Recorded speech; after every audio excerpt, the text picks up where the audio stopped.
Les guerres servent à éviter, les guerres servent aux riches à aller piller les richesses chez les voisins et à éviter les révolutions.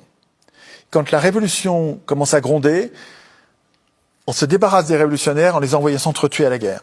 Première guerre mondiale, c'est une guerre de classe.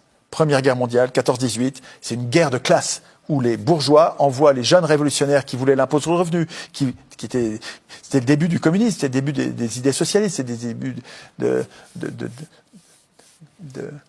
recherche d'émancipation par la jeunesse. Les vieux bourgeois ont envoyé les jeunes français et allemands s'entretuer jusqu'à ce qu'il n'y en ait plus, quoi, hein, des millions de morts. D'un cynisme absolu, quoi. Hein. Donc la guerre, alors... Pour finir sur la guerre, peut-être, oui. parce que sinon... Est-ce qu'il y a des institutions qui pourraient nous protéger contre la guerre? C'est ça la question qui compte. Pour l'instant, nous n'avons pas le moyen d'empêcher les dominants de nous jeter dans la guerre.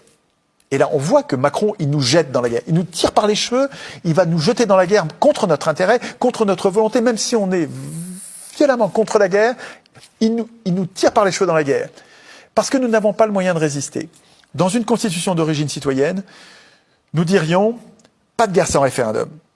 Et vous pouvez l'écrire comme ça, il n'y a pas besoin de l'écrire en termes juridiques. Vous pouvez l'écrire pas de guerre sans référendum. Deuxième alinéa. Ceux qui ont voté oui à la guerre doivent aller la faire. Et pas à l'arrière, au front, là où on meurt. Pas de guerre sans référendum. Donc tu votes oui, tu votes non. Si tu as voté oui, il faut que tu ailles la faire. Tu ne peux pas te planquer, tu ne peux pas payer un remplaçant, tu ne peux pas dire c'est les militaires de métier. Non, c'est toi qui vas la faire. Ça, on peut l'écrire dans la Constitution. Vous allez voir qu'il y aura moins de guerre. Parce que là, les parlementaires, ils votent la guerre, mais ils ne vont pas la faire. Et ils votent d'autant plus volontiers qu'ils s'en foutent puisqu'ils ne vont pas la faire. Alors que vous, dans la Constitution, si vous voulez éviter la guerre, vous pouvez dire, pas de guerre sans référendum, ceux qui ont voté oui vont la faire, et tous les 3 mois, on revote, les survivants revotent pour voir s'ils veulent toujours continuer. Tous les 3 mois. Pas 6 mois, pas 1 an. Tous les 3 mois, on vérifie que ceux qui ont survécu à la guerre, puisque ceux qui ont voté oui sont partis la faire, il y en a une partie qui est morte, et puis l'autre partie, est-ce qu'ils veulent toujours la faire? Vous allez voir que les guerres, il y en aura moins et elles dureront moins longtemps.